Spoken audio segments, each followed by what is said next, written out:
Howdy, folks. Windy City Thetan Watch. We are here in the studio tonight, and I have breaking news. Scientology is creepy.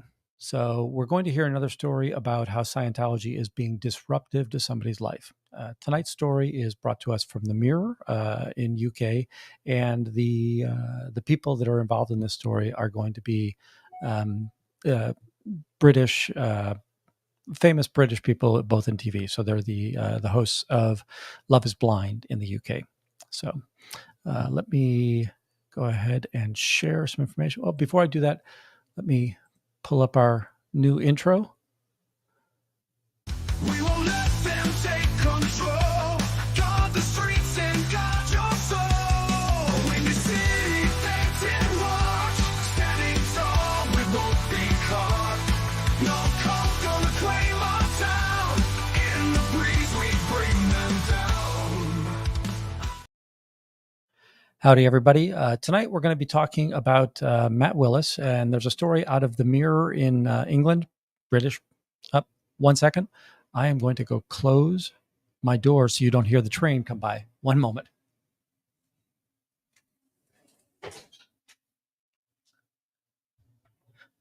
All right. We still have breaking news. So Matt Willis and his wife Emma are the hosts of Love Is Blind UK. I don't know if the UK version is a takeoff on the American version or if the American version is a takeoff on the UK version. But we're going to learn a little bit about how Scientology tried to interfere in their lives tonight. So let's see here. Howdy, no one. Great to see you. Fuzzy. Thank you for being in here. Really appreciate that. By the way, I've been a terrible creator. I'm just no longer telling my mods, and I'm just hoping that they show up when they show up, and they do. So great job. If you don't know me by now, I am typically a protester out in the streets of Chicago.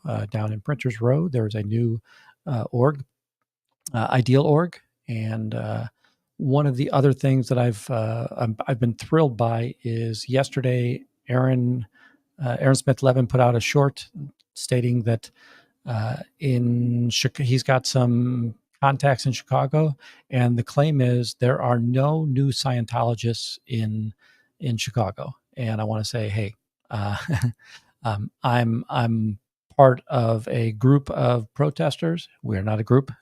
We are individuals who like to protest the Church of Scientology. And tonight we're going to learn about, so I'm usually out on the streets, but tonight we're in the studio. So let's start with, we've got the story here is Matt Willis exposes the super secret world of Scientology to try to split him and Emma up. Wait, you're welcome and thank you. And actually I'm supposed to say, I'm sorry. So, and if you haven't, I've got a new short out today as well. And the short is something that highlights Aaron's commentary in that space. So this is his wife, Emma. And what do we know about them? So they've both got successful careers in entertainment. Matt's a musician. He's a singer, actor, best known as a member of the British pop punk band Busted. Emma Willis is a well-known television presenter, former model, and recognized for hosting popular TV shows such as Big Brother and The Voice UK. Now, I think that, again, their current tenure is that they're hosting Love Is Blind. You know what? I have never watched this show. So, Haggis Basher, I'm going to have to rely on you on this one. They've got a pretty lengthy marriage, right? Given today, right? They've been married since 2018, a strong relationship. They show themselves on social media from time to time. They've had public battles with addiction, and I think this is going to be one of the reasons why we see that they had an intersection with Scientology. That he's very vague about what occurred, but I'm pretty sure that he was really contacted by somebody in Narconon at a point where he was at a low life in his point. But they've been very open about this process, about their addictions and how they've tried to overcome the issues that arise from having addictions.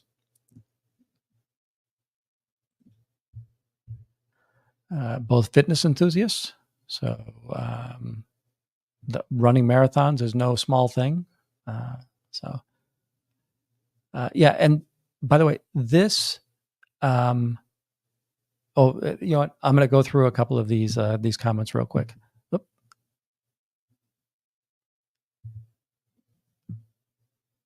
I don't want that to be there.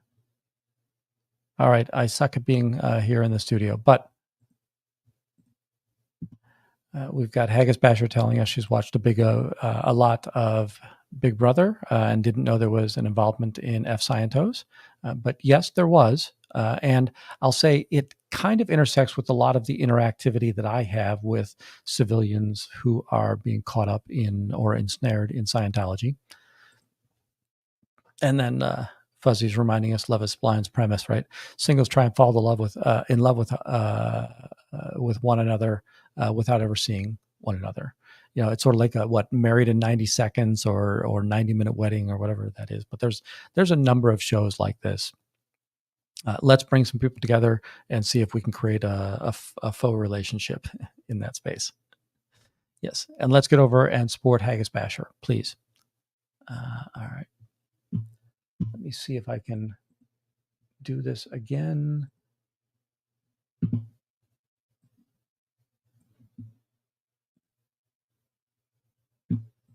right. So here is the headline of the Mirror's article, and this was just put up today. I'm sure it's coming out of somewhere in England. Love is Blind host Matt Willis has opened up about how he got sucked into the dark world of Scientology by a fairground trick. And I like this description of what's going on here. And it almost ruined his marriage to Emma Willis. So Busted, that's the band that he's involved in. So the star of the band is Matt Willis, are the hosts of UK dating show Love is Blind. It's a spinoff of the chaotic and much loved US Netflix series. So I love how the UK and the American television kind of play off one another. And we all think The Office is awesome, and apparently The Office existed in the UK long before that with Ricky Gervais in that space. The pair will be on hand to dish out words of wisdom, and contestants hoping to find love after being married for 16 years. Right, that's their own story. No doubt the band hitmaker and TV presenter will have plenty to offer the hopeful singles. However, Matt and Emma will be the first to admit their own marriage hasn't been plain sailing. By the way, plain sailing must be an English term or a UK term, because we would say smooth sailing, right? Matt has previously revealed how Emma issued him a stark ultimatum over his addiction battles. And again, we saw in the kind of those 5 teasers that addiction is something that's fairly common in this couple. So the pair endured another rough patch when Matt became swept up in the secret world of Scientology. The singer revealed that he became so involved with the church that he almost left his wife, Emma Willis, on their advice. Does this sound like anybody we know? So we've got our friend Tom Cruise, and the idea that his relationships are dictated by the church, and the church dictates his relationships, and he asked the church to fix his relationships. So this is not by any means unusual in this space. So, and then it goes on to tell us, right, the religion is followed by a number of high-profile U.S. stars, from Tom Cruise, John Travolta, right? We've heard about those two pretty frequently. Emma Moss, we don't hear about as much, but Emma Moss is really a strange one, because her show actually highlights a high control organization, and she's able to act in that space. Scientology doesn't really confront her with it or stop her from doing this. Yet, isn't Scientology the same type of religion that she's kind of exposing on that space? But the British stars, but no British stars had publicly shared their involvement until Matt spoke out. So this must be rare for Scientologists to be in the British star or Hollywood. What is Britain's Hollywood, by the way, folks? But it must be that in this situation, it's rare for British actors to be involved in Scientology, but now we're seeing that he's here. So data for Matt told how he became fully invested in the religion, spending time at their London headquarters and joining in their practices, but became skeptical that leaders were trying to come between him and his TV presenter wife, Emma Willis, as he delved further into the cult. So what I'm kind of seeing here is it's probably showing up in auditing that there's a potential trouble source. And who's the potential trouble source? Naturally, the potential trouble source is, by the way, if Marina's suspicions are true, Dominic, be careful. Wesley, be careful. Aludo, be careful. Fuzzy has full reign to have an itchy trigger. So thank you all for being here tonight. Please be the adults in the room. So again, one of the things we see as a common theme in this is that a person can't be devoted to Scientology and have people in their lives that might not be devoted to Scientology. And that's kind of what this is shaping up to look like, right? So Emma Willis apparently is not as into Scientology as her husband, Matt, is. His dealings with Scientology began days after he left rehab after seeking treatment for drug and alcohol abuse. Matt said he was walking down London's Tottenham Court Road when he was approached by a stranger asking him some simple questions. So, Dominic, I will count you innocent until you do something that makes you guilty. But again, thanks everybody for being in here. Now, one of the things I'll say is that I've talked to you before that the body routers aren't always just hawking the Scientology element. Sometimes it's Way to Happiness, sometimes it's Narconon, sometimes it's Criminon. And this looks like he ran into a Narconon person. Or it could have even been just a Scientologist doing, regular body routing, but after asking a few questions, realizing that the person that Matt has just come out of rehab, maybe I can push Narconon on this person. But we're seeing here, right, that it's the same tactics that we see in many places where you're going to meet a Scientologist on the street, and the Scientologist is going to try to say, I've got just the thing for you. After having just left a treatment facility, talked of a fulfilled life without drugs, promise of a higher power, and the opportunity to meet like-minded people, reeled in newly sober Matt. The following weeks, he followed up an invitation to attend Scientology headquarters. Right? So I think this is the same story we see pretty much everywhere, that Scientology finds your ruin, right? And in this situation, they didn't have to do a personality test. He's just come out of rehab. It's pretty easy to identify that rehab or addiction is going to be one of the things that's going to be a ruin here, and Scientology is going to take advantage of that, right? So then he speaks about how he went to the church. Every single day I went there, right? I bought different books and did different courses. I was in, Matt recalls, of the first encounters with the church, right? Howdy, Patrick. I'm probably going to need some help here today. So far we've got the idea that Matt Willis, he's a TV star, famous. He and his wife, Emma, are a famous couple in British television. He's come out of an addiction facility. He's met a Scientologist on the street. He's lured into the organization. And again, he's now on this track of, well, take this course, take this, this will fix you. No, now this will fix you. Now this will fix the next problem you have in this space. So, right, every day bought new books, right? Matt recalled of the first encounters with the church.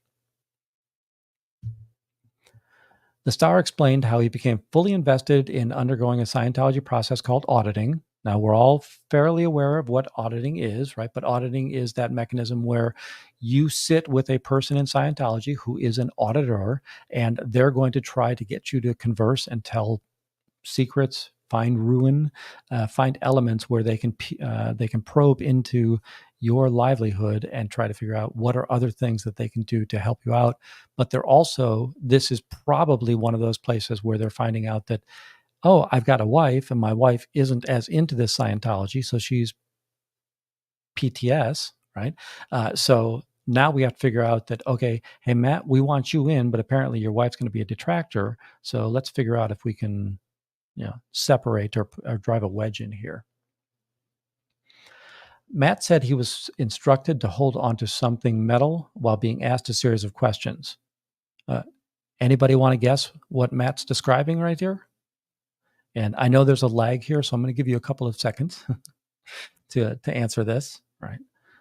So now we've got that a famous British TV star interacts with a Scientologist on the street, talks a little bit about his just finishing a rehab stint, and the Scientologist says, "We have just the thing for you," right? And he comes in to this point. This is a great point that Haggis Basher is bringing up, right? Hey, where is his management team in this space? And don't all managers in whether it's TV or Hollywood understand, keep your talent clear of Scientology in this space. So again, he's going into auditing. He's been on an e-meter, right? He was instructed to hold something metal while being asked a series of questions. So he took auditing on the e-meter, the answers to which appeared to influence the movements of a dial, right? Yep, that's the e-meter that we've seen Nora and Declared Dave show on their channel. But we know that this is the parlor trick of Scientology. Afterwards, he says he was told by the leaders that they could help him if he embarked on a simple course that would leave him feeling like a different person. Right? All right, time to head up the bridge, right?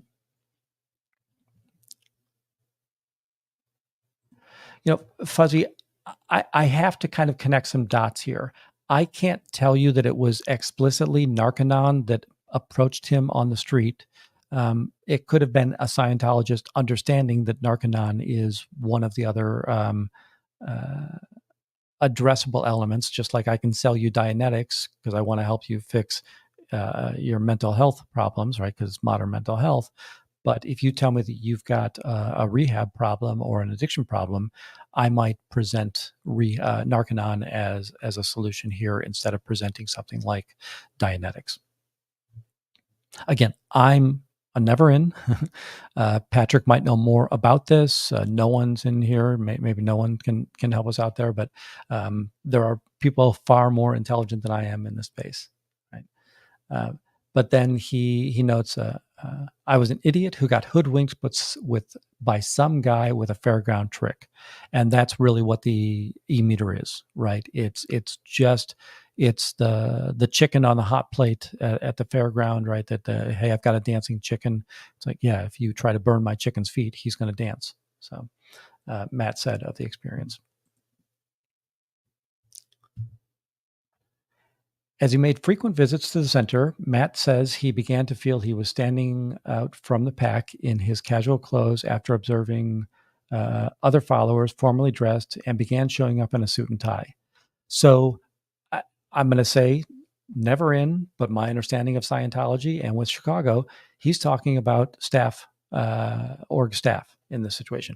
Maybe Sea Org, but you don't even have to be Sea Org, right? So we know the staff members dress up in these uniforms as well. They buddied me up with a young guy who was very, very involved. His mom and dad were part of the big leagues. We did some one-to-one work, all the questions about my life, what's going on, what's holding me back, and holding my potential back. So yesterday, I was in OT1 and OT2 with Declared Dave. These are the probing questions, right, that they're trying to figure out. What are some things that we can try to drive a wedge into you, that we can hold above you and lord over you, and then present you with solutions to these particular problems in that space? What I was taking from it was that your environment, your friends, and the people you're closest to are your problem. I was like, what are you effing getting at here, folks? And this just seems to, hey, you've got some PTS in your life, right?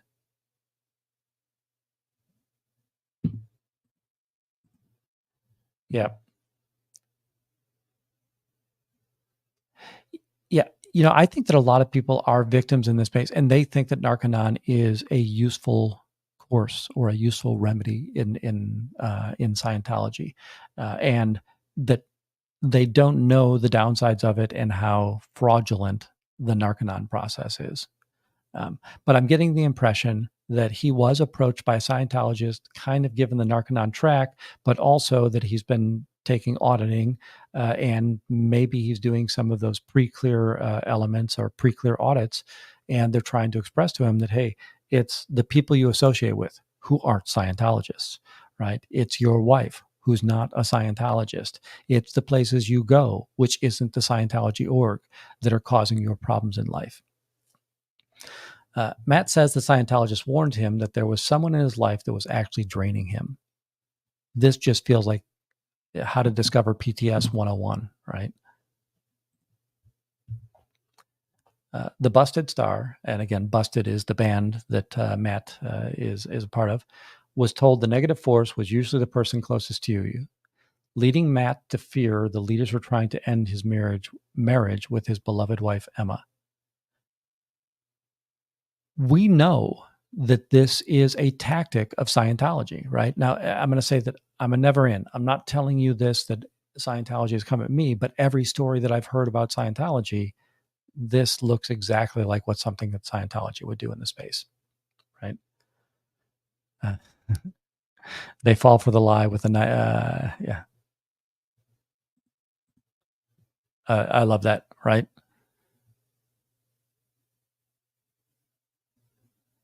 And then Haggis, by the way, if you're not subscribed to Jeff PTS for Life, make sure you're getting over there and joining that, joining him as well. List of orgs in Canada that were suggesting truth about drugs in a drug-free world, and I've been getting to remove them from their websites one by one. By the way, Haggis Basher, great job. I know that we're doing breaking news, but the idea that everybody in the anti-Scientology community can play a part. I'm fortunate. I live near an org. I can go out there and I can protest them on a near daily basis.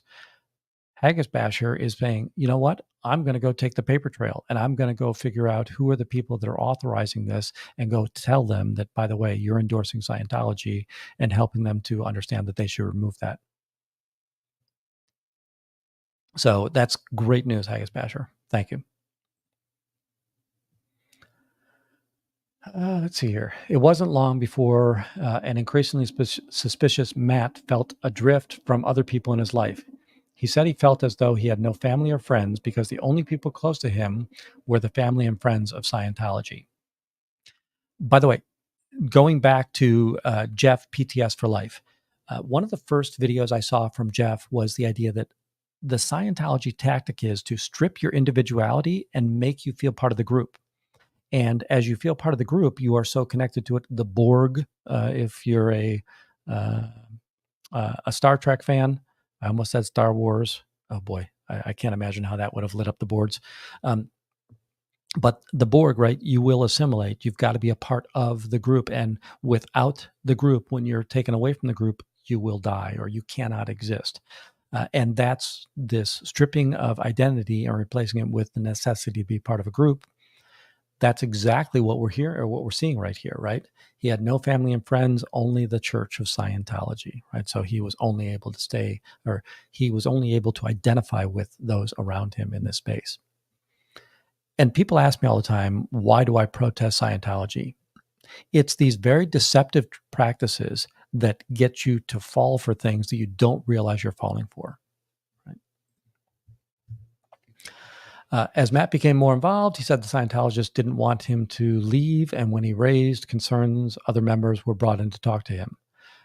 We've seen this before as well, right? So if your instructor, handler, auditor can't help you understand that you need to stay involved in this, let's go find somebody with a little bit more rank and a little bit more authority or a little bit more persuasive elements, and let's bring them in to talk, right? So let's go get my boss, let's go get my manager, right? If I was talking in the business world, let me go get you somebody with a little bit more authority in this space. So we're seeing this wearing down of the individual. Matt said he eventually managed to cut ties by keeping away from the headquarters completely and refusing to pick up his phone when he was called every day for a month. Remember, if you ever go into an org, don't give them your name, don't give them your real name, don't give them your real number, don't give them your real email address. You will not be able to get off those lists. According to the Star, the final straw was when he became embroiled in a huge row with one of the members. Speaking on Matt Richardson's podcast, When No One's Watching. Wait, no one, are you watching something? So Matt said he only threw away his Scientology Bible 2 years ago. Patrick or no one, what is he talking about when he says Scientology Bible? Is it Dianetics? Is it one of the workbooks?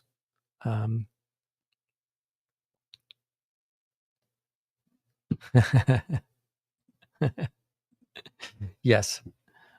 By the way, this past weekend, right, we had a visit with Indigo Twin, and Indigo Twin went in, gave a pseudonym name, and gave the phone number and the address of the Chicago FBI, which I still want to be on the phone when Scientology reaches out to try to get Indigo to come back in. Okay, and then no one's letting us know that, right, when they talk about the Scientology Bible, they're probably talking about Dianetics, right? But again, you can see that he was connected to this book, Matt, right? Matt Richardson's podcast, right? And Matt said he only threw away his Scientology Bible 2 years ago. So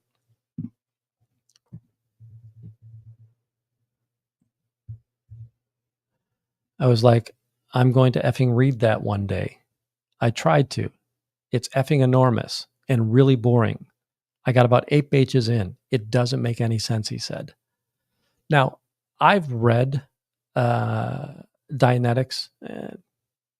Interesting book. You know, it just a typical self-help. I don't think there's any scientific. I'm sorry. I want to retract that. There is no scientific evidence or no scientific sound element about what that book is. Dianetics is a purely fictionalized element of how I can help you become a better person. It's a false narrative self-help book. But he's talking about the idea that, hey, it's huge and it got boring, right? Hey, Phil. Hey, Willie. And yes, Phil, you're probably going to get an email from me tonight because I do have I've got a whiteboard over here of my things to do, and I'm on number 3 of 10. So we're starting to see that he realizes that, okay, this book just doesn't make any sense. At which point that he's finally going to decide that he's not going to continue on in the Scientology realm, right? So let me kind of pull that down. So what we saw here tonight, right? And by the way, I'm just now trying to do my news chops. I think that Aaron does a better job, but I saw the story. I thought it was significant. This is a high-profile actor and actress, let's say TV personality in the UK. And when it was discovered they had addiction issues, Scientology stepped in with their Narconon and other balderdash type solutions to try to help draw these people in. And while Matt was interested in what the church had to say or what the cult had to say, his wife wasn't. His wife was kind of discovered to be PTS.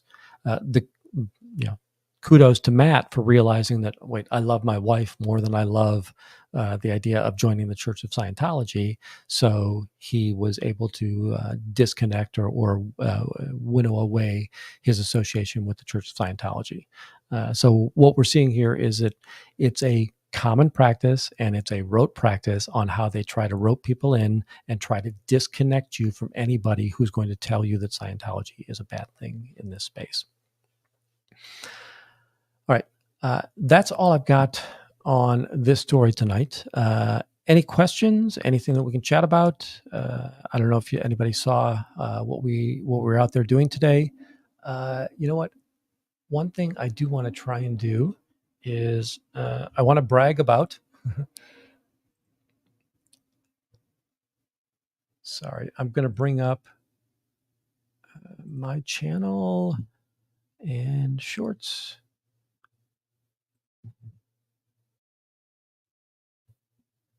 How do I make that start over? All right, let me do this. Folks, today I put together a short.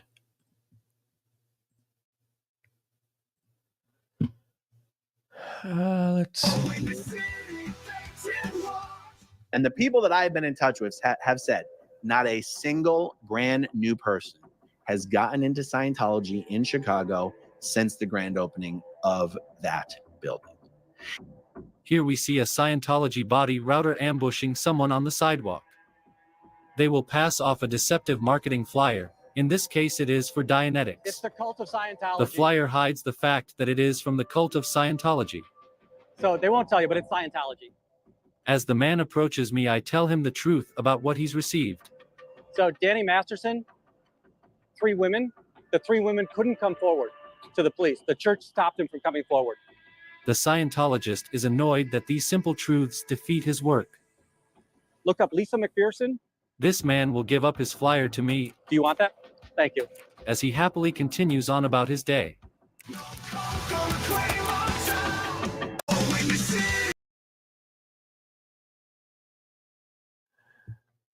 All right. Folks, I'm I know I'm not supposed to have pride, but I like what I was able to do there, and I was able to incorporate that recent live or short that Aaron did. Up mail. You know what? You're right. I was a little bit too loose with the facts there. That Emma herself, correct. She did not have addiction problems, and she was supportive of Matt during the struggle. Again, I don't think that she didn't buy into Scientology the way that he had bought into Scientology, and it was noted in the process that Emma might be PTS, right? So we're going to go through auditing.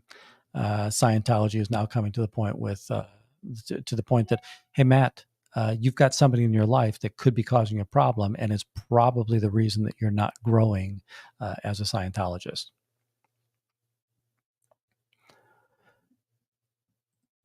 Haggis, I don't know how to do that. I usually do clips, but I don't. If you do a clip, I don't know that. Like, I do clips all the time. I don't know that I can publicly show a clip. You might be able to do it on a playlist. I'm not positive though. So I'm going to have to figure out how to do that. Sorry, let me roll back up through here.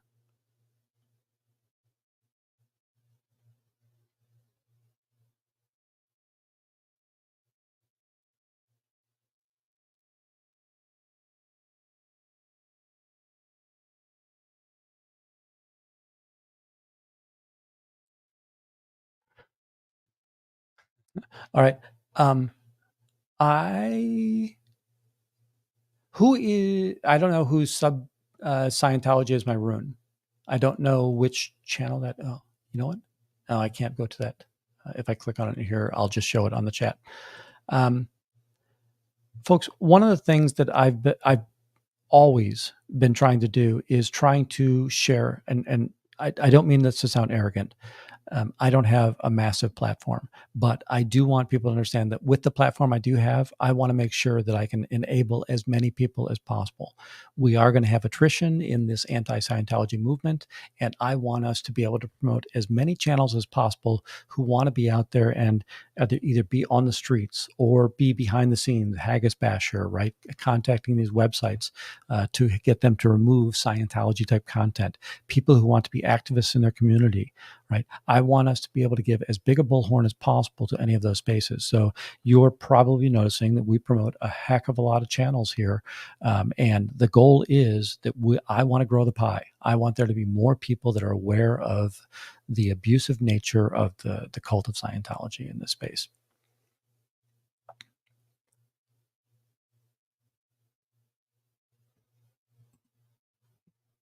Yeah, I'll have to figure out how that works.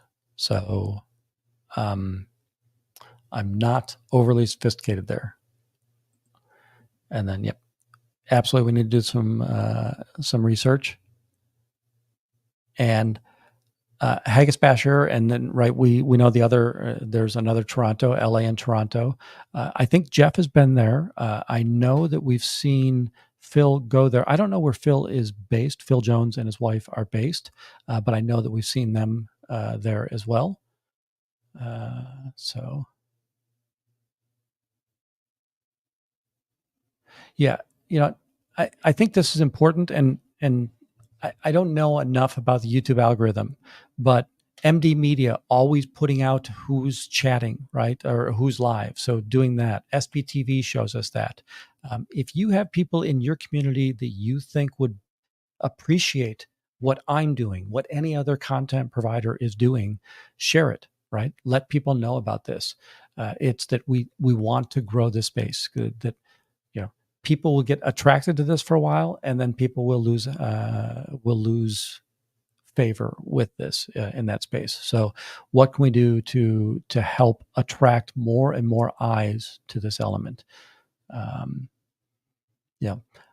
Eric, I think Eric Rader does a great job of, he has a new idea where I don't know if it's on a daily basis, but he's just going to do a stream, and he's going to pick one of the smaller channels, and he's going to say, today we're going to talk about channel X, and we're going to do whatever we can to get them new subscribers and new people to watch over there. Let's see here. Yeah, I agree. And again, I want to tell you that this really came from the mods. The mods were the ones that came. This is a common practice, I think, in Twitch, where you would raid rooms, and I think that's where this comes from. And some of the mods that received bad names, I will tell you that I think that most of our raiding started with those mods. So let's see here. Definitely get over to Janelle H. Art. I love that. You're right. We have protested in a few cities, thanks to LA and Toronto and her car, right? I think that's always awesome. And today I tried to stream on Twitter as well. I don't know if it actually goes or not. I'm seeing a big red hash mark in here. So let's see here.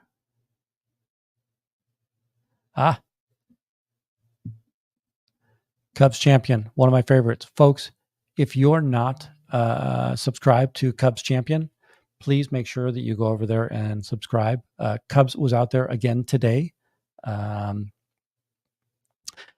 Eric Rader, right? He is either in studio on a daily basis, or he's out posting flyers around the greater Hollywood area. And when we think about Hollywood, right, we're used to near the Big Blue building, or near Celebrity Center, or near some of the buildings that are associated with Scientology.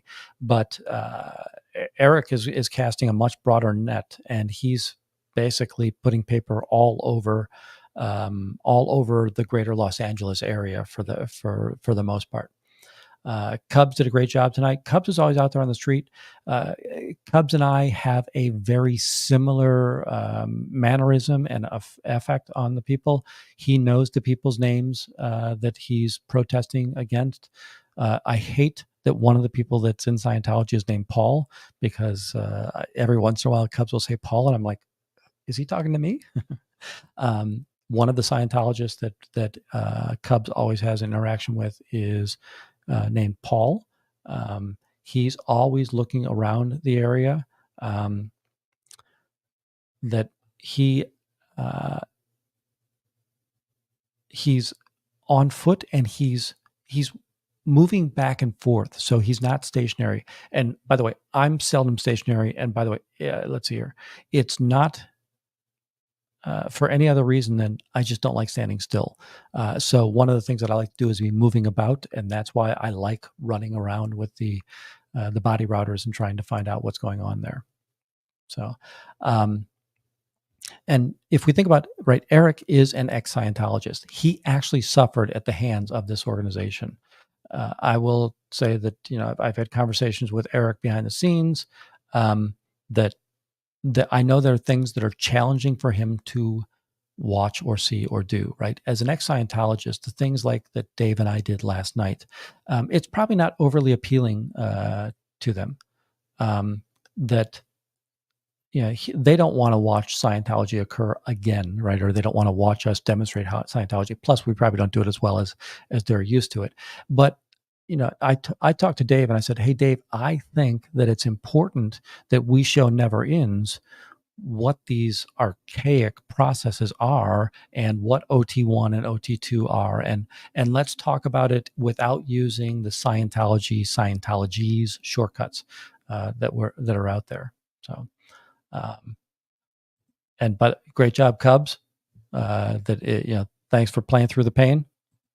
Really love that. Let's see here.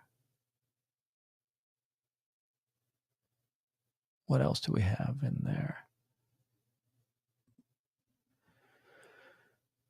Yeah, Eric, Cubs. MD Media is another one. MD Media, I know that he's playing through an injury right now as well, but he's somebody who is consistently in a lot of the chats. He's somebody who uses his community posts to promote when other channels are live. Today, he even promoted, I have another channel called Wendy Wanders the City. Today, we did a little bit of a recap of Bob Newhart. So I am based here in Chicago. Bob Newhart grew up in Oak Park, just outside of Chicago. And his first show, The Bob Newhart Show, was based in Chicago. So he was a therapist in Chicago. And the opening of it was him leaving work and then commuting home on that day. And we followed his route to commute home today on When He Wanders the City. Anything else that I can help with, right? And by the way, folks, I have 2 ears and 1 mouth. If you have ideas of things that I can do better, please let me know what those things are. Right? Are there topics that you don't like when I talk about? Should I not be doing studio elements? I happen to really like when I do the speed runs because I think the speed runs help people see the highlights of what happened. If I'm out there for an hour, I would say that we're lucky if 15 minutes of it is impactful. All right. Today, we were out at the org. We got the shades down. It took us a while to get the shades down, but we did get the shades down. By the way, I'm absolutely undefeated there. There has never been a time where they haven't pulled the shades down. And this is since March. I think my first day at the org was March 9th. So from March 9th till now, there has never been a day where I haven't gotten them to pull the shades. And on certain occasions, I've gotten them to pull it twice because what I would do early on is I would go out in the morning and then I go out lunchtime and then I'd go out in the evening in that space. Today, let's see today we had 25,000 steps. So, what was I talking about? Let's see here. Shades, important. We also we followed a body router. And this is a body router that, was it Monday? I think on Monday, this body router wandered around for quite some time, never even attempted to hand out a flyer. Today was basically the same thing. There was never a point today where the body router tried to hand off any of the propaganda. Whereas on Monday, I thought that body router might have been trying to get me away from the organization. It showed up later on that today there was no reason for him to. Thaddeus, I love that. I feel like this is the mirror looking into the mirror, looking into the mirror, looking into the mirror. Sorry. So today, I followed the body router, but I hadn't yet got the blinds closed. And I feel it's important that I get the blinds closed because the blinds being closed makes the church cult look very uninviting. So people don't want to walk into a building that has its shades pulled or its blinds pulled down. So I went over to the org and I made sure that I closed the blinds and I let the body router go past me. Well, then I went out to try and find the body router and we found the body router. And what was the body router doing? They were just standing on the phone, probably talking to buddies. Most likely they would be Scientology buddies. So we just saw from this this recent interview, right? That with Matt Willis, you can't have conversations with people that aren't in the church, right? Or we're going to find out and we're going to make you disconnect from them. We got down there and he stood there for 5 to 10 minutes doing nothing. And he was doing nothing before we got there. So Scientology pays this guy a salary. He was very ineffective. He got 0 flyers handed out today. He might be falsifying his stats when he goes back to the org. He'll probably get in big trouble if he falsifies his stats. No one or Patrick, what would happen? How would they find out if that body router is falsifying stats? And by the way, his stat is how many flyers, no, how many people did he get back through the door? So I guess it doesn't matter if you're falsifying it. That I don't think their stat is how many pieces of paper did you hand out. It's how many people got in the door. So I don't know that they can lie, but in reality, he went out and he was 100% ineffective. And as we saw from Aaron's recent short, we haven't seen new Chicago Scientology signups. So, kudos to all of us. And I'm going to go through a list and I'm going to miss people, but, and I'm going to try and do it kind of chronologically. So Trashy V12 BMW, he was the first one in Chicago that went out there. He was out there in Lakeview. He followed us down to the Ideal org. The next one that was out there was Shannon. I think I was the next one, but in reality, Korn and I were the next ones. Korn wasn't yet streaming, but Korn was out there to protest. And we've seen that there are several people in Chicago that didn't start as streamers. They started as protesters. And then they said, well, while I'm out here, I might as well do that as well. No one's kind of here, right? That it's not only do you snitch on others, but you end up snitching on yourself apparently all the time. So I don't get how people do that in that space. Sorry. So let's see. Number 3, myself. Now I'm going to get in a little bit of trouble because at the grand opening, there were a lot of people. So Selfless Self showed up there. Dodge Landisman showed up there. Shannon was, of course, there. Trashy was there. Scientology, I guess. I can't remember if that's really what that name is. Steph, the writer, we saw her down there. Nance Drew was there. And then we saw Nance Drew coming out a little bit more frequently. So you got Nance Drew, Corn Freak, Dazed But Still Confused, DBSC, Heligear. Yeah, it was Scientology.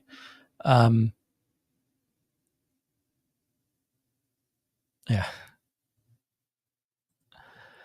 I wonder how much they actually believe that. Because I see them do, let's say, when they pull the blinds down, the blinds have wrinkles. When they come to work and they've got untucked shirts, right? Hey, are you really doing clean hands in that space? Or I think it's ship shape policy, or I think there's something called the ship shape policy.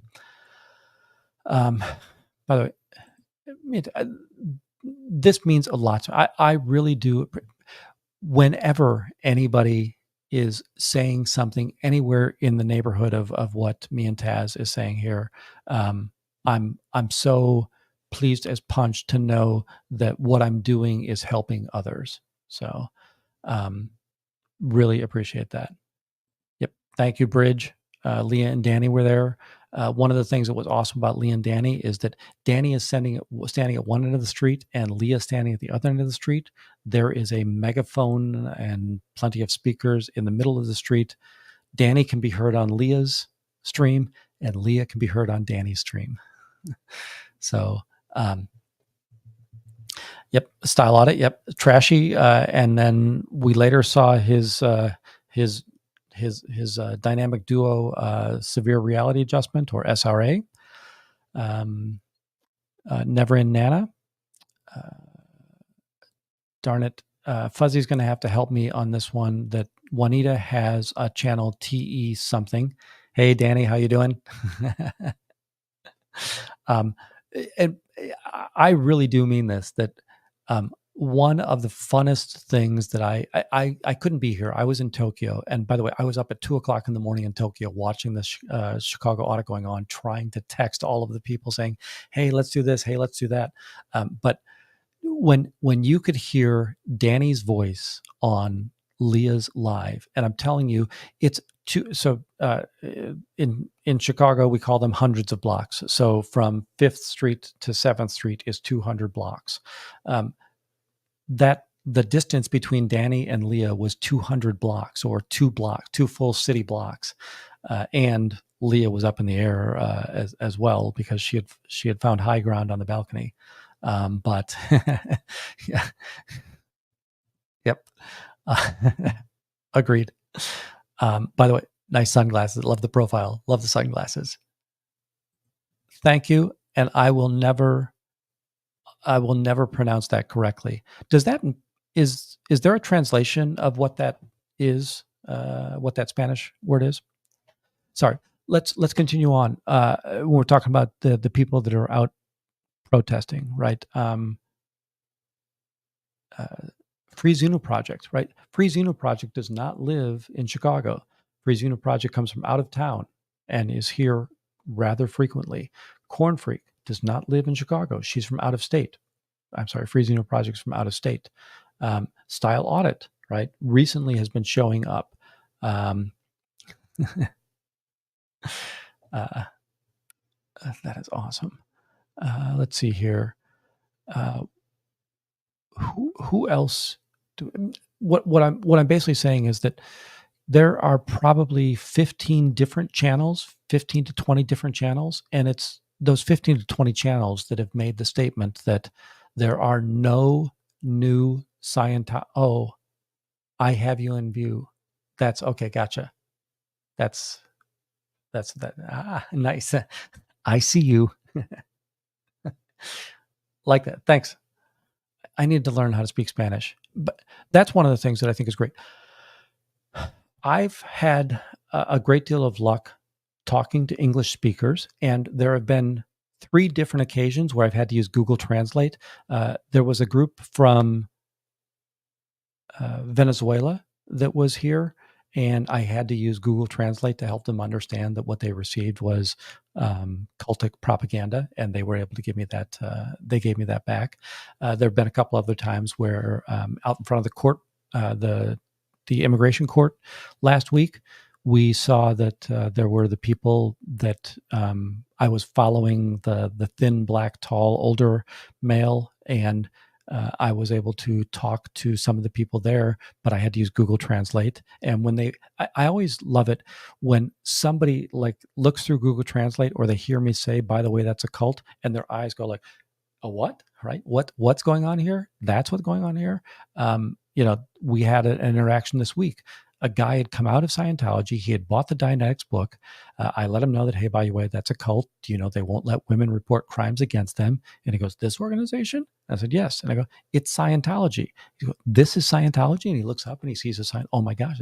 He had no idea that he was in Scientology, but he had been recruited in, brought in, went around to plenty of the media stations, and was so compelled that he bought a book, right? So their practices are incredibly deceptive, and it's why I feel it's important that I'm out there on a daily basis to try to stop them from being able to do that. Now, I know that I get to go out there for 1, 2, 3 hours a day. They're out there for 16 hours a day. So the law of averages is going to say they're in a good space in this process, but we still haven't seen people come in. Yeah. Yep. Janelle, that's exactly right. Right. The white t-shirt guy with the red beard. On that space, right? And I see Never in Nana, Hellgear, Nance Drew, Corn Freak, DBSC days, but still confused, DBSC out there.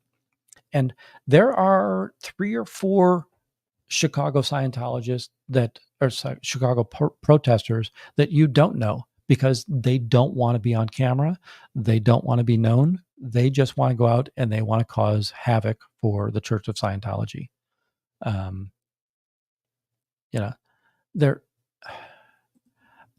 If you watch that live stream, I said something right after the interaction with him that if we do nothing else here today, it was a good day, right? We stopped one person from falling into the trap. And in reality, we stopped him, we stopped his family, we stopped his friends from going into the Church of Scientology. That there are times when I feel a little bit low because all I did was I stopped one person from going in there. And it takes people like Natalie and you, the people who are watching this channel, to remind me that I didn't just stop one person. I stopped them. I stopped their family. If you've seen recently on the channel, I tend to ask the Scientology members, how would you, does the church let you say anything positive about the church, or can you say anything positive about the church? And when they won't answer, I'll say, oh, so there's nothing positive about your cult.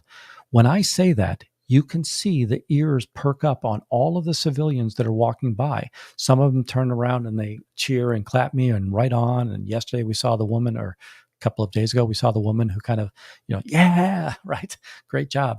And it's important that that part of that message is, oh my gosh, there's a cult in my neighborhood and they're going to go have dinner with somebody this week. And they're going to say, you'll never guess what happened in my neighborhood. Or the other day I was walking down the street and here's what happened.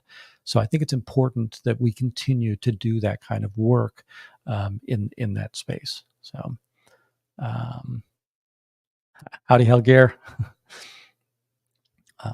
And again, I just want to say that the reason that we get to say there are no, Aaron's contacts have stated there are no new Scientologists that have signed up in Chicago since the grand opening. And that's because of people like Helgear, who's out there, people like Juanita, people like Nance Drew. So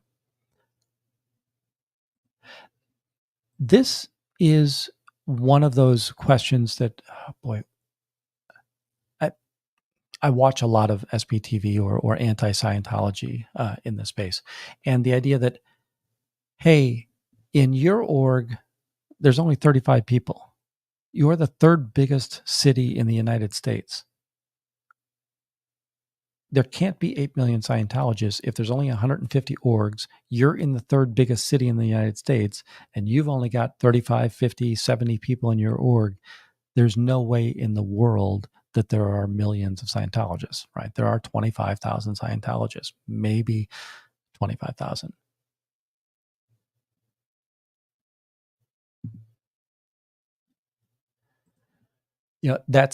I like that statement, right? The idea that at least I'm doing something good for the community. Scientology is only figuring out a way to siphon money off of the streets of Chicago. When I think about it, quite frequently, the idea that other churches take donations. There are some ways that you spend money in other churches. All Judeo-Christian, Muslim, whatever you want to talk about, any form of the Judeo-Christian. But typically money flows through those churches. Now, yeah, a lot of it sticks and stays inside the church, but those churches are more well known for, do they clothe the unclothed? Do they feed the hungry? Do they house the unhoused? Scientology does not do that. Now, Scientology will steal valor and claim that they're doing that in these spaces, but they don't.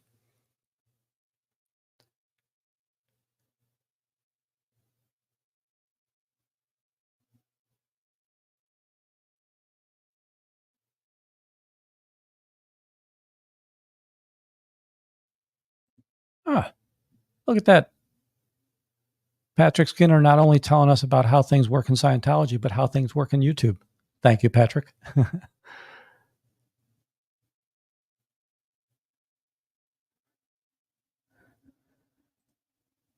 Yeah, this and it's whether, and these donations, sometimes they're quid pro quo and other times they're very there are 3 steps removed in that space.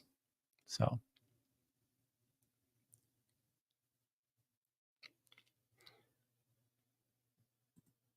yeah, this is something that I just want to encourage people that if you're tentative, if you're hesitant, if you'd like to know more information, like what does it take to actually be out there and do protesting, auditing, whatever you want to call what we're doing. I'm more than happy to share my information. I'm not telling you that what I do is the right way. It is the way that I do it. And if you want to know more about how I do it, great. If you feel more comfortable that there are more people there, let me know. Let me know and say, hey, can you let me know when you're going out? And yeah, I'll try and do that. Now, I'm going to tell you that on the weekdays, I'm usually very impromptu. I can't tell you what's going on there. I will tell you that whenever I can, I want to go out there at 12:40 p.m. Why do I go out there at 12:40 p.m.? I'll let you guys answer that for a second, but there's a reason that I go out at 12:40 p.m. Let me go through a couple more of these comments. Yeah. So soup kitchen, food, right? Here in Chicago, near the church, there's the Pacific Garden Mission. There are several other of those organizations.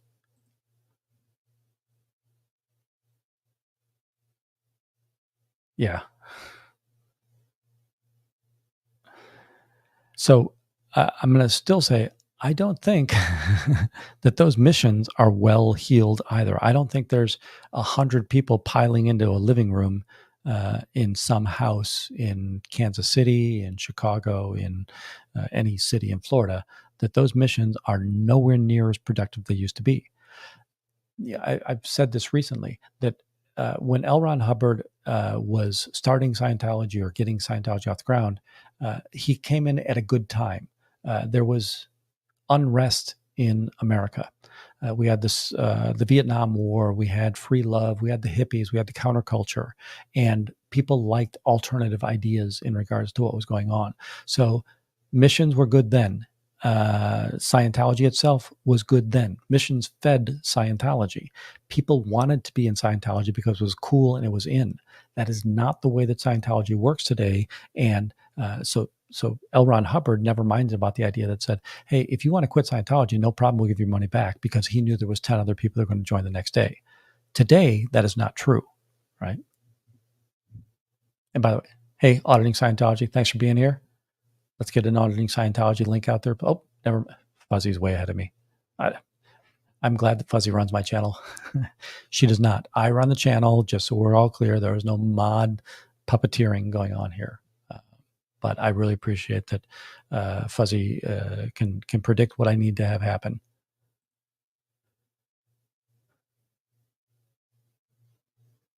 Yeah.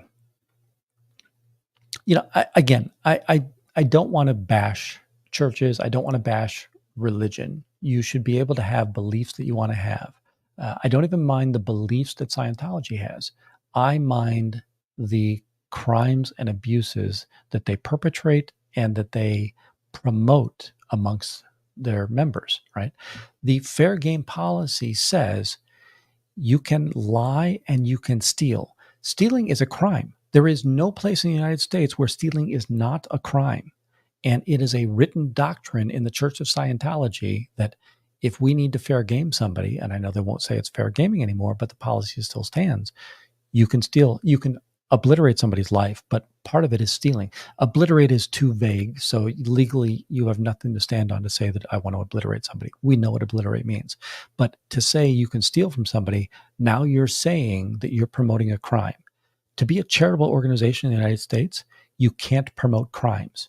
So I feel like that's, and this is Jerry Armstrong, I think, is one of the people that says, hey, we should go after them for the idea that they don't, or that they promote crimes. That's not charitable. Hey, Crazy Love, great to see you in here. Thanks for putting the link up there. You know what? There has not been as much of a police presence in recent weeks. And I'm going to say there's probably a few reasons for that.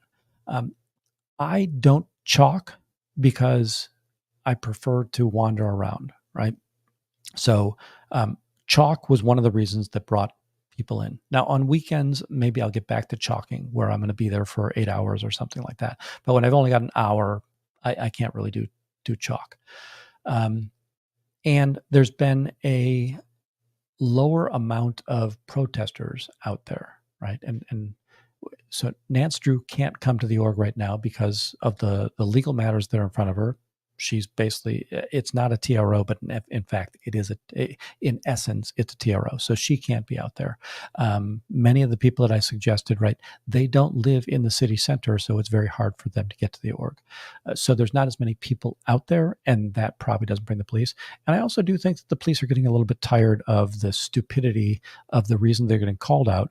And we have gotten enough newspapers to pick up stories on the shameful behavior of the police, and we're putting on Facebook posts that the police don't want to take that negative hit as well.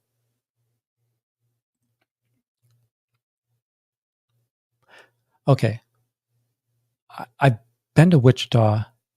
I don't think that Wichita is closer to Kansas City than New York, but Wichita is not close to Kansas City, is it?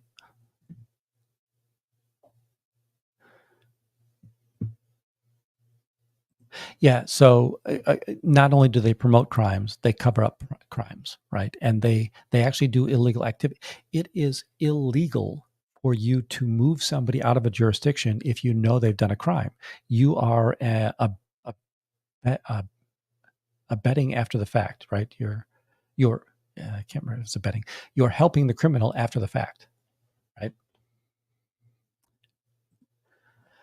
I got to be honest with you. You're probably right here, Tina. Don't tell her. It's going to go straight to her head. So we don't need to. We don't need her getting that kind of ego.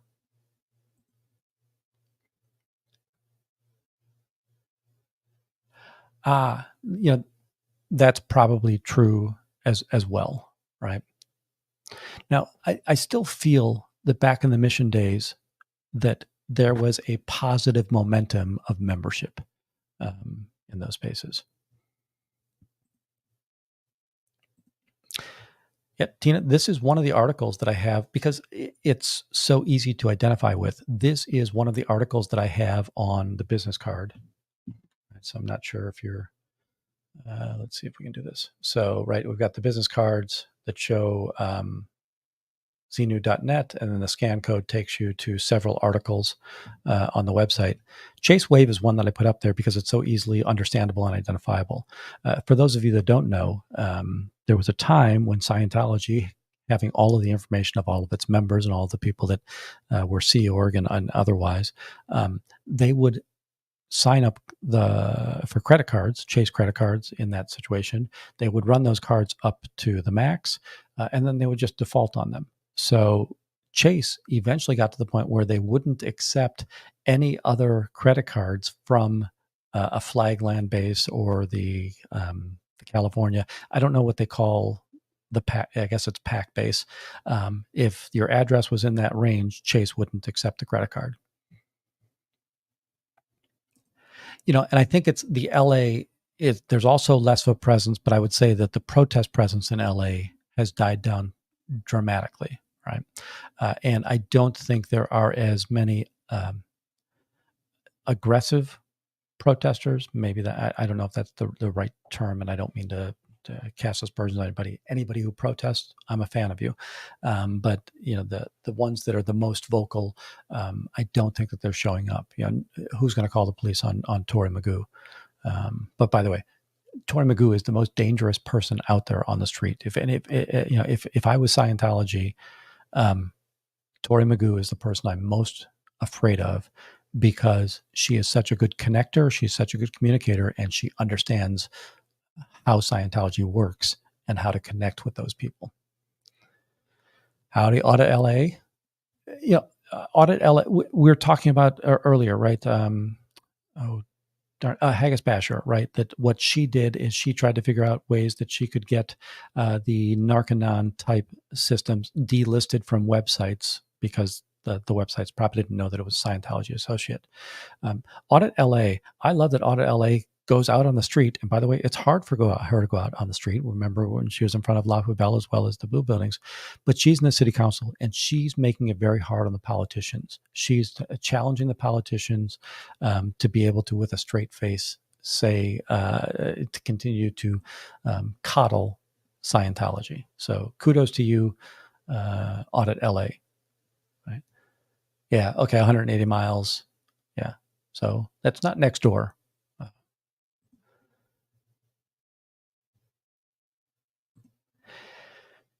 I wonder if that's the reason I don't see Blue Star anymore. I don't know. It might be that Scientology can't afford it anymore. It might be because remember, that money doesn't come from Los Angeles or David Miscavige. If you want to put a security guard at your ideal org, you better be able to generate the income to cover that security guard's salary. And I know they're not getting a salary; they're getting a payment, an hourly rate in that space. Or is it the idea that, we would shame enough of them, right? I have plenty of videos of several of those security guards out in front of there and explaining to them, look, you're protecting child abusers, elder abusers, human traffickers. And was it the actual staff that said, I don't want to go there anymore? Was it that Scientology can't pay them anymore? Or was there some other reason in that space? Oh, Tina, did you not hear what I said? This is not helping my cause.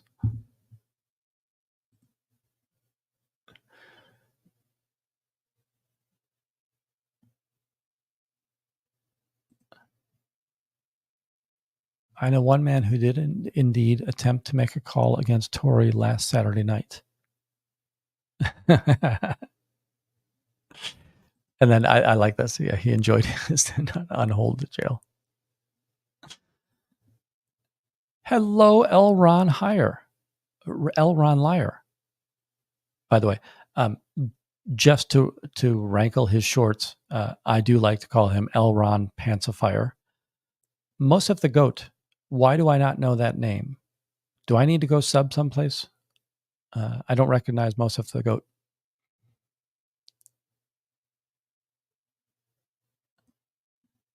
Welcome in, Elron. Oh, so Mosif is a goat. I have friends. So before I moved down to the city, I used to live out in the western suburbs, and I have friends that have little gentleman farms or whatever.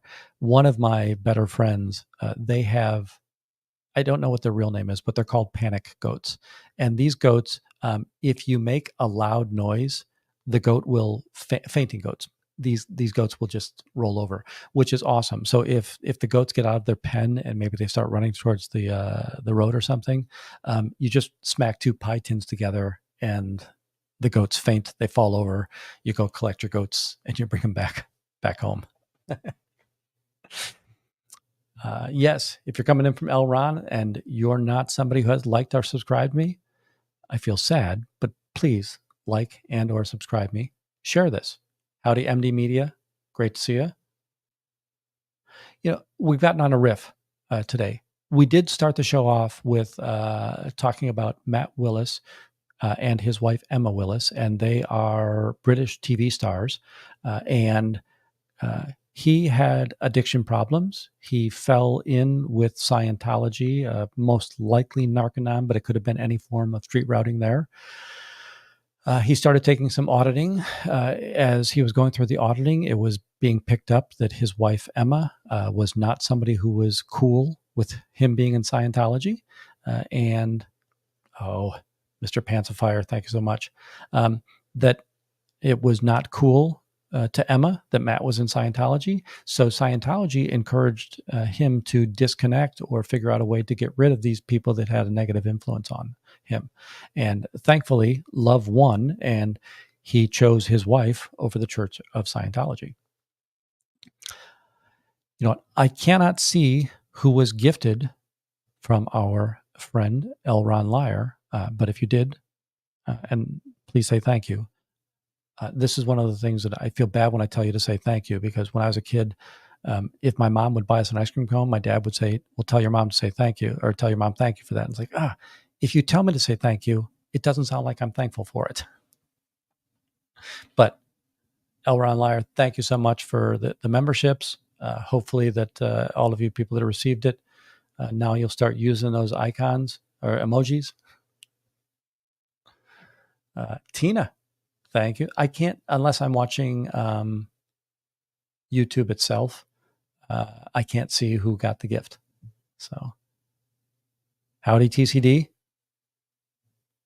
Up, Dempsey. Dempsey, thanks for becoming. Well, thank you for gaining membership. That is awesome.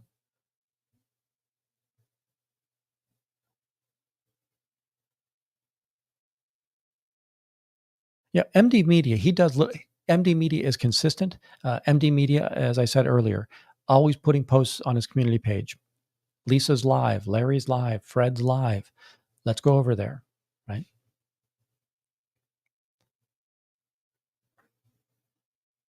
What else do we have here?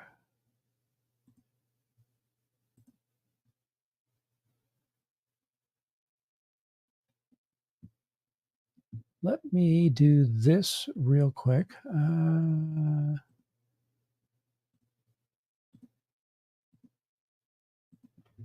Sorry, folks.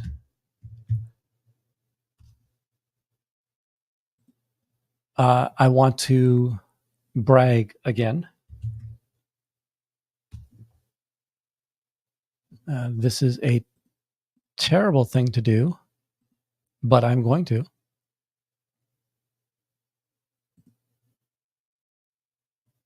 Let me change this real quick.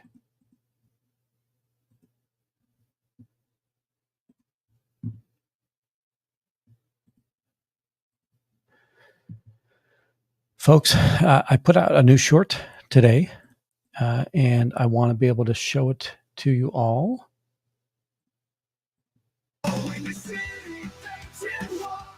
And the people that I've been in touch with have said not a single brand new person has gotten into Scientology in Chicago since the grand opening of that building.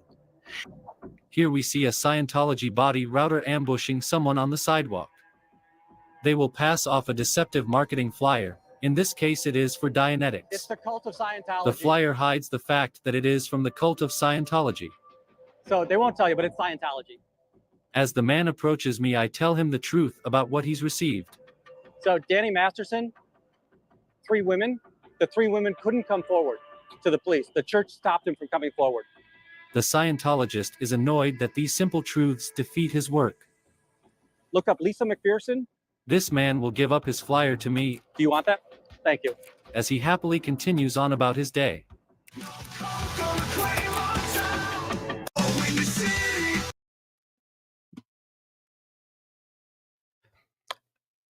So, folks, what I love about that is the idea that Aaron's contacts have given him information that say we've been effective protesting this church. Right now, it's very possible that if there were no protesters, there would still be no new members in Chicago. But I think that we have frustrated the church and made it very challenging for them to draw in new members. When I go there and I force them to pull the blinds, they just don't look like an inviting place for Scientology. That particular video, and by the way, there are hundreds of similar videos where I'm able to take a flyer off of somebody that they pass a flyer off to. Something that was unique about that experience, historically, the Scientologist has never tried to stand there and defend. So that was the first time that the Scientologist at least stood there. So the Scientologist stood there and tried to show a presence, but he couldn't refute anything I was saying. Now, quite honestly, he probably doesn't know the things I was saying. He probably doesn't know the Lisa McPherson story. He probably doesn't know the Danny Masterson story. He doesn't know the idea that human trafficking is something that occurs in Scientology. So that's something that, I feel proud of, and I know that pride is a stupid thing to talk about, but I do feel proud that I'm able to get them so easily to drop their flyers and to give up on this process. So when I say it's that easy, please come out and protest, I mean it. Please come out and protest. I'll show you how easy this is. So, appreciate that. Thank you so much, Tina. But Tina, I couldn't have done it without Fuzzy. I like that. The BBB.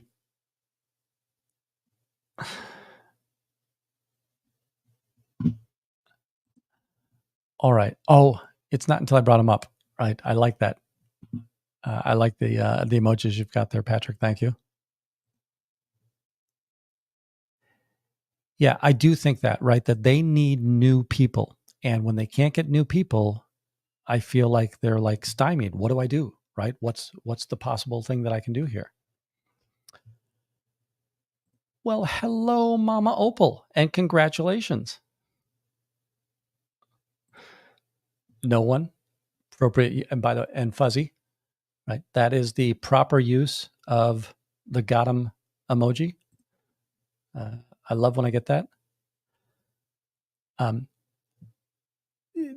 Let's see here, JBad. And by the way, thank you, JBad. Thank you, Fuzzy. Thank you, Jen Wow.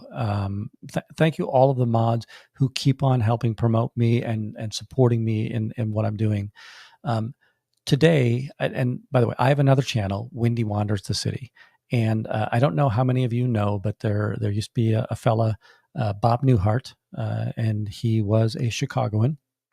He was a stand-up comedian and a TV sitcom person. I guess it would still be called sitcom at that point in time. And so Bob Newhart was a dry sense of humor comedian. So always loved the way that Bob Newhart portrayed himself. Well, we just lost Bob Newhart about 2 weeks ago. If you ever watched the Bob Newhart show, it started in 1972. He left his office, the opening of the show. So there was a 1-minute opening. Maybe it's a commercial. I don't know what you'd call it. But he left his building, and the building was 430 North Michigan Avenue. And then he would walk across a couple of pedestrian bridges, across a couple of river bridges, get on a train, and then head home to his home in Evanston at 5901 Sheridan Street. But what I did is if you go over to Windy Wanders the City, you'll see that I mimicked his opening credits, and I'll make a composed video out of that. But today we just wandered the city, and we watched Bob Newhart come out of his office and walk around through all the places that he did on the opening credits.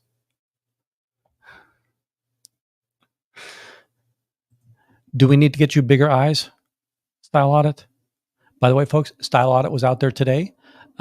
She did static streaming. She's still struggling a little bit with her going live, but Style Audit was out there today and very helpful. She was doing doodletology, so she would let people know that if you want to do a doodle, she'll do a reading across her doodle. So.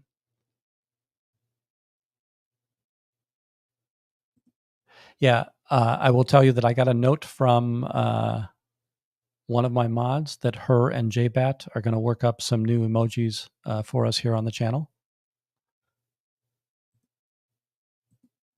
No one, you were one of the earliest members. You're somebody who you're so well informed and educated and helpful in this situation. I know that Declared Dave and I are both so appreciative of your knowledge, Patrick Skinner's knowledge in regards to helping us.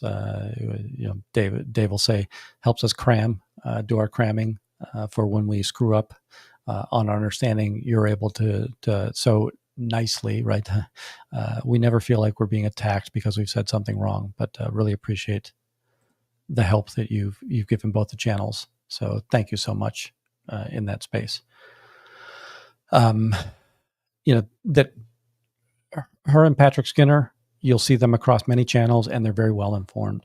Another one that I really appreciate, and we haven't seen him tonight, but somebody on the channel is Michael Andreas, and we've always joked that he's just our human Wikipedia. If I need a fast answer and he's in the chat, I'm going to get a fast answer. So I really love that.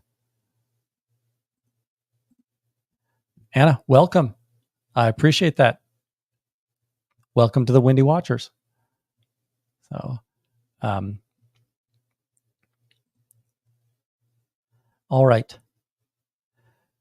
We've been on for a while. What else do you want me to talk about? What other questions we have? We hadn't asked me anything. Was that last night? I think last night we hadn't asked me anything. I really enjoyed that. So we did a speed run last night, and then and Ask Me Anything after that. We did a speed run of the Lollapalooza weekends. And by the way, I was knocking Lollapalooza most of the weekend. And by the way, I don't really care for or against the music. It's just not something that I really go search out. The reason that I always hated Lollapalooza coming to Chicago was it would always happen on a bad weather weekend. And when you've got that many people trampling on our front yard, they tear up that lawn like nobody's business. And it takes the rest of the summer for them to finally get Grant Park ready for everybody. But we had a beautiful weather weekend. There were no notable incidents that occurred with Lollapalooza. So the park survived very well. And, kudos to Lollapalooza for bringing us just a great concert, as well as a lot of people in who are coming in to spend money amongst our restaurants, bars, and stores. So,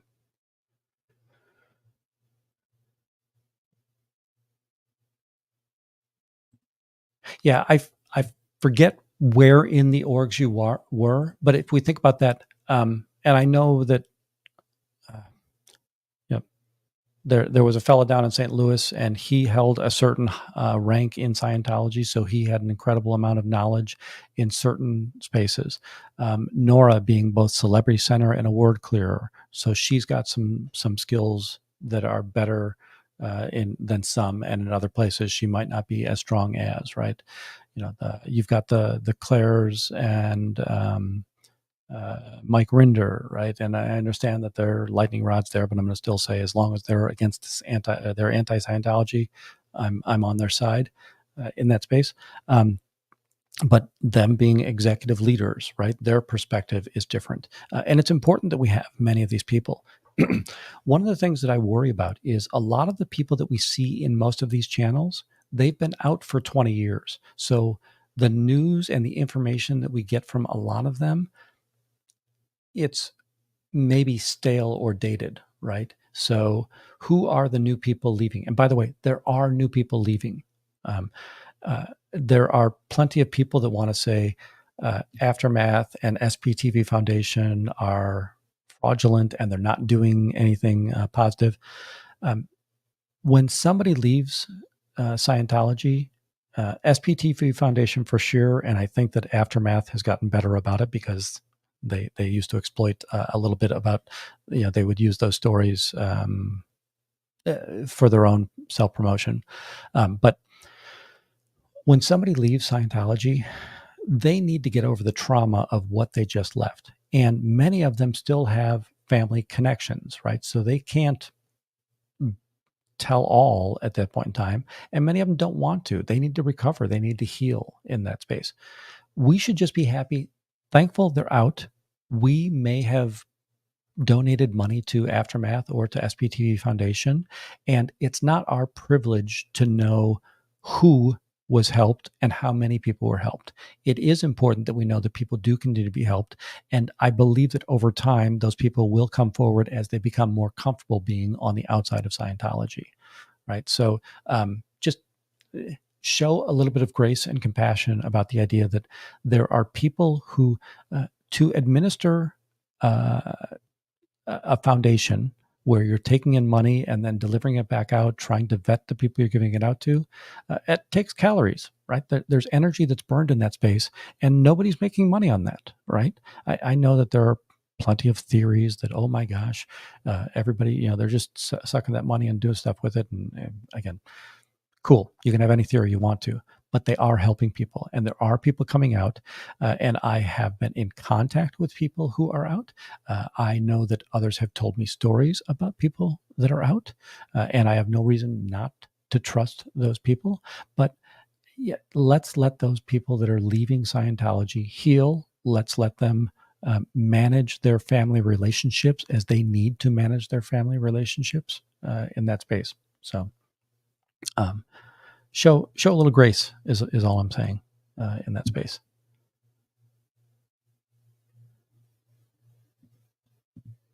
Let's see what else we've got here.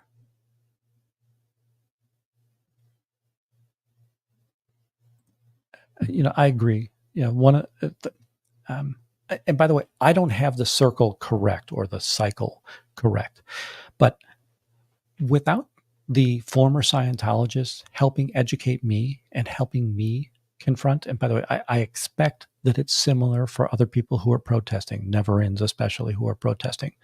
Without the education that I received from the former Scientologists, whether it be, Mike, Mark, and Claire, or Tori, or Aaron, Nora, Natalie, right? Liz, Serge, whoever it is. And I know I've missed some, and don't read anything into it. It's just that I don't remember all of the people by name. The information they give me, it's what helps me to stand out in front of that organization and confound their people that are there saying, how in the heck does this stupid fat bald guy know anything about our organization? He's never been in here. How is he so right about all of these things that are going on? Then you've got the people that are on the street. Yeah, we need that as well. And some of them are soft-spoken and some of them are not soft-spoken. By the way, those are all helpful. They're helpful in their own ways. I will tell you that I am fairly soft-natured in regards to how I protest. I would bet that there are people that miss my message because I'm not somebody who is yelling and shouting and being temperamental towards them, right? I assure you that, right, I've said this many times on streams, that Pearl Snappy is a very vocal person, and she may not be connecting to a Scientologist to draw Scientologists out. I'm not saying she is or isn't, right? I have no knowledge in that space. I will tell you that she is on Austin's, Scientology Austin's hit list. She is impacting that organization. So no matter whether or not you like or don't like her style of protest, she is affecting Scientology, right? That I want everybody to understand that, right? I've used the analogy. It's a symphony, and the symphony has a tuba and a piccolo, and you need to hear both of those. But if you hear either one of those, it doesn't really sound that great. So we all need to be there. When I think about the people like Audit LA, Pup Groomer, Brigitte, the people who are helping orchestrate either politically or through paperwork or sitting on councils, talking to administrative people to help them understand the dangers of this cult. Incredibly important that we have those people there. Every single one of you. Without this, it doesn't really make sense for me to be a YouTuber in this space. And I'm not here to get rich off of YouTube. By the way, I am way upside down in everything. And think about the gear, the tickets, and all, the travel time and everything. I'm way upside down in regards to what's going on here. But it encourages me to know that people care to watch what I'm doing. And I have to feel that, every single one of the other protesters that's out here is feeling the exact same way. That, Eric loves when people drop in and say, hi, how you doing? Thanks for being out there. Cubs loves when people are doing that. It makes us feel like what we're doing is helpful to some. So, if you can be a member, great, be a member. If you can't be a member, be a subscriber. Subscriptions are free. I hate the word subscription because it makes it sound like there's a fee involved in it. Subscriptions are free. Tonight only, all subscriptions on Windy City Thetan Watch are free. And if you subscribe tonight, I'll let that be free forever. That's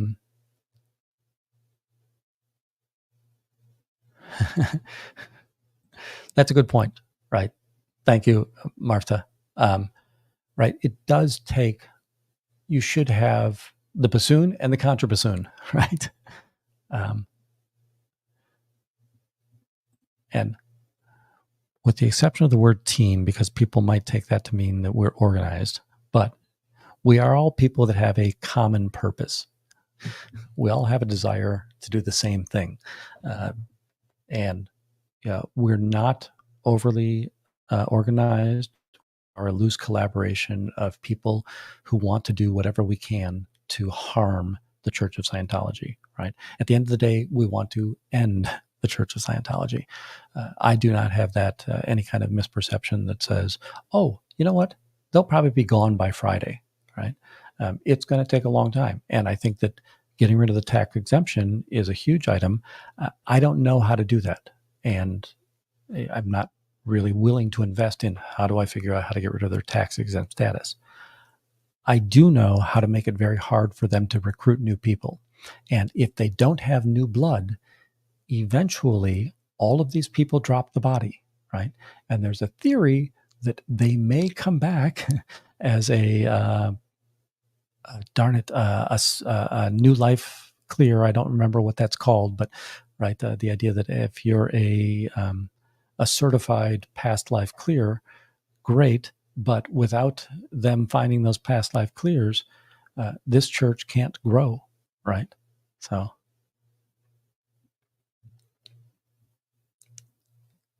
yeah, and again, I hope you didn't take it in any way a bad team, but yes, we're absolutely like a team, and we have people that make great running backs, and we have people that make great quarterbacks, and we make people that are great middle linebackers, and it's important that we have all of those flavors of people who are out here doing that. I've called out 2 people in this chat. All right, they're ex, but they're not streamers. So, but they are incredibly helpful in educating people all around. I know that they are mods in other channels. They're very helpful to other channels in that way. And by the way, Patrick, if you could figure out a way to help your creator share links to other channels, I would like that. And I'll talk to your creator as well. By the way, I don't mean his lordly creator, the other content creator that he helps out. Who is Fuzzy kicking now? It's Fuzzy can be tough on people. Thank you. Right? Yeah, pick a new cult next time.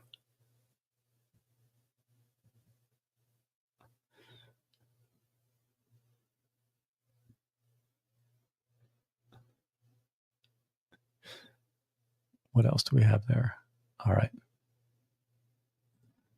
I've last night, tonight, I love the interactivity. I'm seeing 40, 50 names in the chat tonight. Thanks. And we know that 2 or 3 of the people that are on here are Osa. Hi, Osa. Right. I don't have a little Davy here.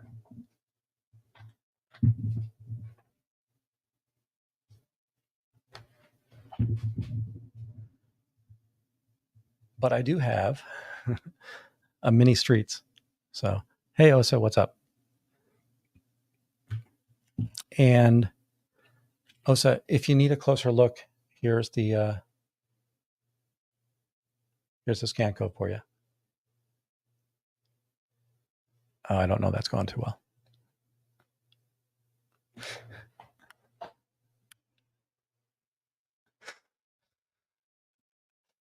All right. Do I have to, just to protect your identity, should I delete this message after having read it?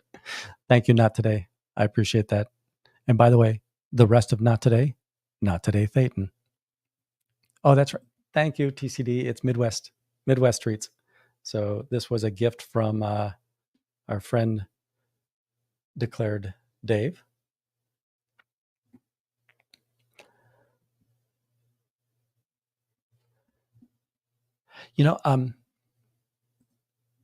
Thank you, MD Media. If anybody is interested in these, if you send me an email, I will send you a link to the read-only version of this. If you have Canva, by the way, you'll be able to read it in Canva. You don't need a pro for free. You'll be able to read it in Canva. But I'm more than happy if you want to email me. I will share with you the file that I print these cards off of. I just order mine through Canva. I can do it cheaper if I went to an actual printer. It's just out of convenience. I tend to, my camera's drunk.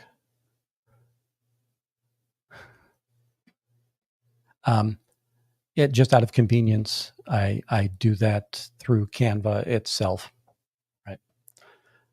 Let's see what else we got here.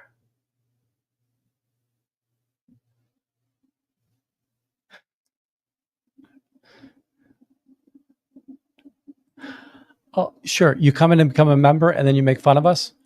By the way, you should make fun of us. So, Marta, I enjoy running. I enjoy. I have a little pet. I have a lovely wife. I love spending time with them. That I like walking the city. So I oftentimes will just put my headphones in. And before I got sucked into YouTube as even a watcher, I would just listen to podcasts, and I would just walk around the city and listen to podcasts.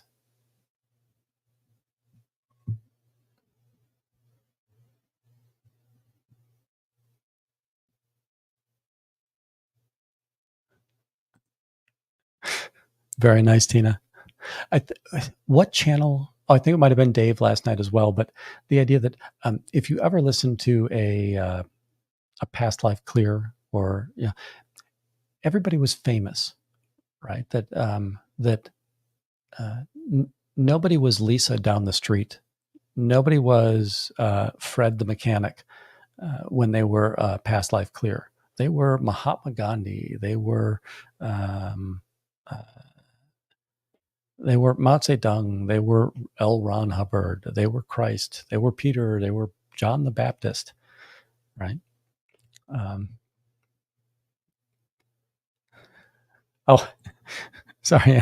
Yes, I agree. And let's see here. Do I have to do like a fake persona where I yell? If I've got this on here, I get to yell. Now I'm going to tell you that Will. People think that he's a yeller, but if you really pay attention, if a person has a predisposition or has done something previously to him, he'll start in the yelling camp. Otherwise, he'll start in the nice camp, and when you stop giving him respect, he'll stop giving you respect, and you're going to taste it. MLH and I have a very similar philosophy, right? You will get respect for as long as you give me respect. The moment you stop disrespecting me, then you're going to get disrespected from me, right?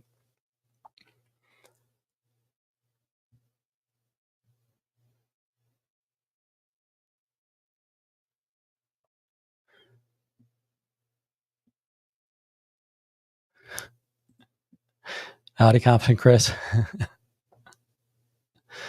Oh, my finger hurts just looking at that. Thank you. No.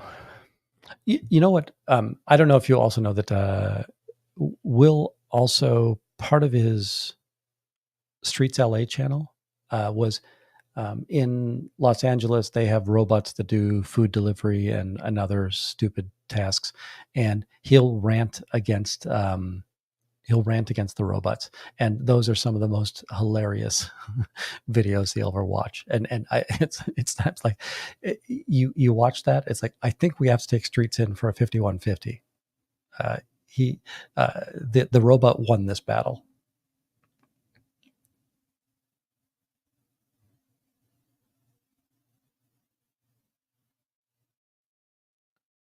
Let's see what else we've got there.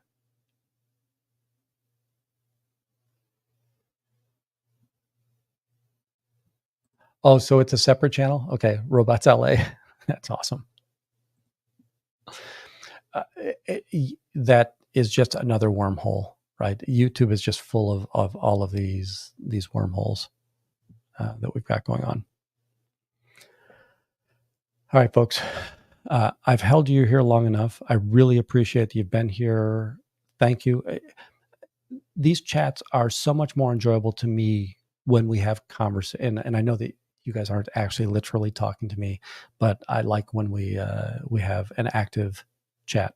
And this is awesome. So thank you, Confidence Chris's finger. And that's another, I need to call that out again. I was very worried because I watch other channels and I would see flame wars and trolls and just ugly stuff happening. And it's like, oh my gosh, do I have to worry about that right now? Tina, I can't. Now I have to go watch that because I can't imagine what's going on in that video. Go back to the jungle. Definitely not something you want to say to a large black male in that space. But with very few exceptions, in the history of this channel, we have banned, I think, 3 people. We've been very thick-skinned in regards to what's going on. That it was people that were persistent in trying to be bad actors is the wrong term, but to try to detract from what was going on in the process. So it's not me, it's you in the chat who are making sure that this is a reasonable discussion space, and I'm incredibly happy about that. So all right, so we have to go BBB. So the Better Business Bureau having the brochure blocker boss. I love that. So just a quick side note here. When Bridge, I don't know if Bridge is still in here, but Bridge came out to protest with me 2 weeks ago. By the way, time is so ephemeral, but she came out 2 weeks ago, and before she actually, we met and introduced ourselves to one another, she had already taken a flyer off of somebody. So, on her rookie day, she's already taken flyers off of people. I love that, right? And the idea that, hey, folks, it's that easy, right? I don't have a superpower. My power is much more super than any Scientologist, but I don't have a superpower that none of you could do the exact same thing. So, all right. Looking over here. I've got nothing else. Fuzzy, do we have some opportunities to share some love?